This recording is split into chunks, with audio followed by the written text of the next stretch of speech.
చాలా విషయాలు చెప్పారు వారు.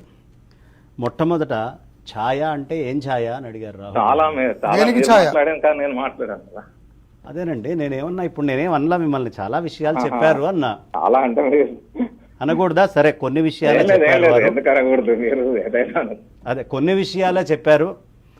ఇప్పుడు మొట్టమొదట బ్లాక్ మెయిలింగ్ అనే పదం వాడుతున్నారండి. బ్లాక్మెయిల్ ఎవరు చేస్తున్నారు, ఎవరిని చేయగలరు?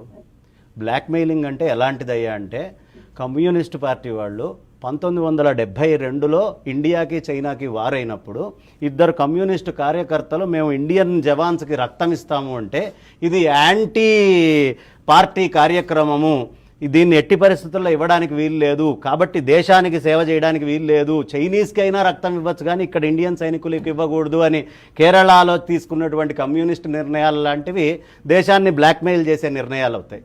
కాబట్టి అలాంటి నిర్ణయాల స్థాయి కాదు ఇది.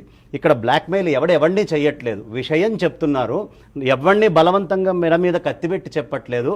మా దగ్గర మొదటి నుంచి ఉన్న శాస్త్ర విషయాన్ని చెబితే నచ్చినవాడు ఆచరిస్తున్నాడు. ఇప్పుడు రమేష్ గారు ఆచరించకపోతే ఎవరైనా ఆయన మీదకి వచ్చి గొడవ చేశారా? కాబట్టి ఏం చేస్తున్నారంటే ఇమీడియట్గా అట్రిబ్యూట్ చేస్తున్నారు, వీళ్ళందరూ ఏదో బెదిరిచ్చేస్తున్నారు, కొంపలు మునిగిపోతున్నాయి, ఏదో చేసేస్తున్నారు అని. అరే మాకు సనాతనంగా ఏ ఋషి చెప్పాడో ఆ ఋషి వాక్యాన్ని నేను ఆచరించుకుంటాను, ఆ మతంలో నా ధర్మం అది. ఆ హిందూ అయిన ప్రతి వాళ్ళకి ఈ విషయం చెప్పుకుంటా. ఇవాళ ముస్లిమ్స్ మీరు ఎందుకు ఆచరించట్లేదని నేను అడగను, క్రిస్టియన్స్ మీరు ఎందుకు ఆచరించట్లేదని నేను అడగను. కాబట్టి బ్లాక్మెయిల్ అనేటటువంటి పదం మొట్టమొదట తప్పు. ఇక్కడ టీవీలో కూర్చొని చెప్పడమే బ్లాక్మెయిల్ అయితే ఇక ప్రతిదాన్ని బ్లాక్మెయిల్గా చూపించచ్చు. ఆయన ఇప్పుడు నన్ను బ్లాక్మెయిల్ చేస్తున్నారు ఈ విషయం చెప్పొద్దు అని. కాబట్టి దాన్ని చూసే కోణాన్ని బట్టి మనకు అనిపిస్తూ ఉంటుంది. రెండోది, ఛాయ అంటే ఏ నీడ అయితే ఉందో దాన్నే మేము ఛాయ అంటున్నాం. ఏదైతే నీడ వస్తోందో ఛాయాగ్రహము అని మేము చెప్తూనే ఉన్నాం కదా. ఈ భూమికి చంద్రుడి మీదకి వెళ్ళేటటువంటి నీడ ఏదైతే ఉందో దాన్నే మేము ఛాయాగ్రహణం, ఛాయగా మేము చెప్పుకుంటున్నాం రాహుకేతువుల్ని.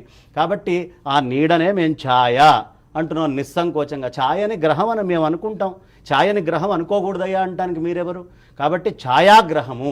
అందుకనే జ్యోతిష్యంలో పూర్తి లెక్కల్లోకి ఇవి తీసుకోరు, కేవలం ఛాయ దాకానే, ఒక లిమిటెడ్ టైం దాకానే వీటిల్ని తీసుకోవడం జరుగుతుంది. తర్వాత రాహుకేతువులు మింగడం అనే పదం వాడారు. రాహుకేతువుల్ని మింగడము అని చెప్పేంత తెలివి తక్కువ స్థితిలో పూర్తిగా ఏం లేదండి సనాతన వైదికం. ఎందుకు అంటే మీరు జ్యోతిష్య లెక్కలు తీసుకుంటే ఈ గ్రహణానికి చెన్నై వాళ్ళకి నార్త్ ఇండియా వాళ్ళకి సంబంధం లేదు, ఈ గ్రహణానికి ఉత్తరాది వాళ్ళకే ఉంటుంది కానీ దక్షిణాది వాళ్ళకు ఉండదు. అట్లా రకరకాలైనటువంటి వాదనలు కూడా అందులో రాస్తారు. ఒకవేళ చంద్రుడిని పూర్తిగా మింగితే ఈ ప్రాంతానికి ఉంటుంది, ఈ ప్రాంతానికి ఉండదు అని చెప్పరు కదా ఎవరు. కాబట్టి వాళ్ళ యొక్క లెక్కలలో సామాన్యులతోటి మాట్లాడే విధానం వేరు, జెన్యూన్గా జ్యోతిష్యం చెప్పేటటువంటి విధానం వేరు. సే దెన్నో పూర్తిగా అక్కడ తింటే ఈ ప్రాంతానికే ఉంటుంది, ఆ ప్రాంతం వాళ్ళకి సంబంధం లేదు అని చెప్పేంత టెక్నాలజీ ఉండదు కదా. కాబట్టి ఆ మాటలు కూడా జ్యోతిష్యంలో వాడబడ్డాయి. ఆ తర్వాత రీసెర్చ్ చేయమని ప్రపంచం అంతా చెప్తోంది, బయటకు వచ్చారు. రీసెర్చ్ చెయ్యొద్దని ఎవడు చెప్పాడు? ఎవరైనా ఇక్కడ కూర్చొని టీవీ దీంట్లో ఛానల్లో కూర్చొని జ్యోతిష్యులు రీసెర్చ్ చేయకూడదు, రీసెర్చ్ బంద్ చేయాలి, ఎవరి ఇళ్లలో వాళ్ళు ఉండాలి, సైన్స్ పనికిరాదని ఎవడు అనలేదే. ఎవరు ఏది చేసుకుంటారో అది చేసుకోండి. హిందూ ధర్మాన్ని నమ్మినటువంటి వాళ్ళు మాత్రం వైదిక ధర్మం ఇది చెప్పింది. ఇవాళ పిల్లలందరినీ బయటికి తీసుకురావాలి అని చెప్పారు. సరే తెచ్చాం, పిల్లలందరూ వస్తారు, మీ మాట విని ఏం పర్వాలేదు సూర్యుడిని చూడొచ్చు అని బయటకు వచ్చారు. మనము కోవిడ్ వస్తే మాస్కులు అందించడానికే మనకి శక్తి లేదు మొత్తం భారతదేశంలో ఉండే ప్రజలందరికీ. రేపు సూర్యుడిని ప్రత్యక్షంగా చూడకుండా నేరుగా చూడమని అదేనండి, కాదు నేను నేరుగా చూడమని కాదు, మీరు ఒక స్టేట్మెంట్ ఇచ్చారు ఏం కాదు దీనివల్ల పెద్ద లెక్కలోది లేదు అని మీరు చెప్పారు అనుకోండి. ఇప్పుడు మీరు జాగ్రత్త తీసుకోండి అని చెప్తున్నారా? ఇప్పుడు మీరు ఏ జాగ్రత్త తీసుకోమని చెప్తున్నారో, ఫోటో ఫ్రేమ్స్ లేని నాడు పంచాంగంలో అయ్యా ప్రత్యేక సూర్య గ్రహణం అయినప్పుడు చూడకూడదు అన్నారు సూర్యుడిని. ఇప్పుడు అది తప్ప? అది ఎందుకు చెప్పారు? ఎక్కడో పల్లెటూళ్ళలో మారుమూలలో ఉన్నటువంటి వాడు బయటకు వచ్చి, పిల్లవాడు ఎవరు ఆపగలరండి? పిల్లవాడిని ఇంట్లో కూర్చోబెట్టి ఆపాలి తలుపులేసి, బయటికి వెళ్ళి సూర్యుడిని చూడకరా ఆడుకోరా అంటే వాడు ఊరుకుంటాడా? కాబట్టి ఆ రోజుల్లో వాళ్ళకి యోగ్యంగా, అంటే సైన్స్ అనేటటువంటిది సమాజానికి ఏ సమయంలో ఎలాంటి సందేశాన్ని అందించాలో అలాంటి సందేశం అందించడం కోసం చెప్పినటువంటి మాట. కాబట్టి రీసెర్చ్ చేయొద్దని ఎవరు చెప్పలా, అట్రిబ్యూట్ చేస్తున్నారు, రీసెర్చ్ చేయకూడదని చెప్తున్నారు. అనేక మతాల్లో ఈ మోసం ఉంది. ఏ మతాల్లో ఉందండి?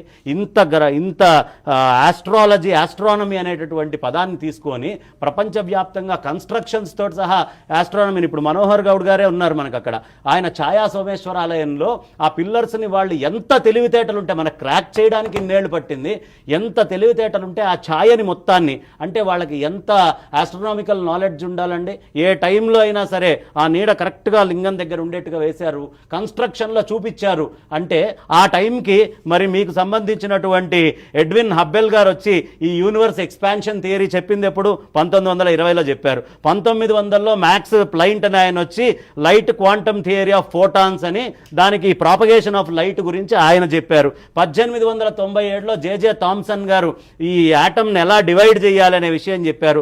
1633లో గెలీలియో గారు వచ్చి అయ్యా ఇది టెలిస్కోపు భూమి సూర్యుడి చుట్టూ తిరుగుతుంది అనే విషయాన్ని చెప్పారు. 1920 ఎడ్విన్ హబ్బెల్ మొత్తం చెప్పిన దగ్గర నుంచి మొత్తం మీరు ఎక్కడ తీసుకున్నా ఈ థియరీస్ అన్నీ పుట్టక ముందే ఏనాడో ఋషి దర్శనం చేశాడండి. మీ లెక్క ప్రకారం 1950కి ముందు నాసా లేదు.